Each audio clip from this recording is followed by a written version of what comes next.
ആരോഗ്യവകുപ്പിന്റെ പേരിലെ നിയമന തട്ടിപ്പിൽ യൂത്ത് കോൺഗ്രസ് സംസ്ഥാന സെക്രട്ടറിയെ സസ്പെൻഡ് ചെയ്തു. അരവിന്ദ് വെട്ടിക്കലിനെയാണ് സസ്പെൻഡ് ചെയ്തത്. ദേശീയ സെക്രട്ടറി പുഷ്പലതയുടേതാണ് നടപടി. കൂടുതൽ വിവരങ്ങളുമായി ടിൻഡു ദാസ് ചേർന്നുണ്ട്. ടിൻഡു, എന്താണ് ഏറ്റവും പുതിയ വിവരങ്ങൾ?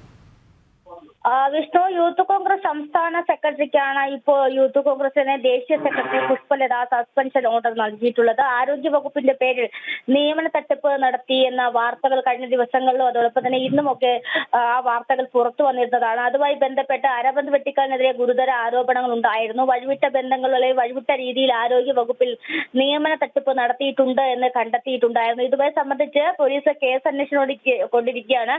ഈ ഒരു സാഹചര്യത്തിലാണ് ദേശീയ സെക്രട്ടറി പുഷ്പലത ഇത്തരത്തിൽ യൂത്ത് കോൺഗ്രസ് സംസ്ഥാന സെക്രട്ടറി അരവിന്ദ് വെട്ടിക്കാലിനെ സസ്പെൻഡ് ചെയ്തുകൊണ്ട് ഉത്തരവിറക്കിയത്. സംഘടനയ്ക്ക് ചീത്തപ്പേരുണ്ടാക്കിയെന്നായിരുന്നു ദേശീയ സെക്രട്ടറിയുടെ വിലയിരുത്തൽ. ഇത്തരത്തിൽ ചീത്തപ്പേരുണ്ടാക്കിയ ഒരു വ്യക്തിയെ തുടർന്ന് കൊണ്ടുപോകുന്നതിൽ ബുദ്ധിമുട്ടുണ്ട്. പക്ഷെ താൽക്കാലികമായിട്ടാണെങ്കിലും സംഘടനയിൽ മാറ്റി നിർത്തുന്നു എന്ന് അറിയിച്ചുകൊണ്ടായിരുന്നു ഉത്തരവ്. എന്നാൽ ഈ വിഷയവുമായി ബന്ധപ്പെട്ട് ആരോഗ്യ വകുപ്പിന്റെ പേരിൽ നിയമന തട്ടിപ്പുമായി ബന്ധപ്പെട്ട അന്വേഷണങ്ങൾ പുരോഗമിക്കുകയാണ്. ഇതിനിടയിലാണ് ഇപ്പോൾ ഇത്തരത്തിൽ യൂത്ത് കോൺഗ്രസിന്റെ സംസ്ഥാന സെക്രട്ടറിയെ സസ്പെൻഡ് ചെയ്തുകൊണ്ട് ഒരു ഉത്തരവ് വന്നിട്ടുള്ളത്. അല്ലെങ്കിൽ അത്തരത്തിൽ കോൺഗ്രസിന്റെ ഭാഗത്തു നിന്നൊരു ഇടപെടൽ ഉണ്ടായിട്ടുള്ളത്. വ്യക്തമാണ്. ടിൻഡു ആണ് വിശദമായ റിപ്പോർട്ടുകൾ പങ്കുവച്ചത്.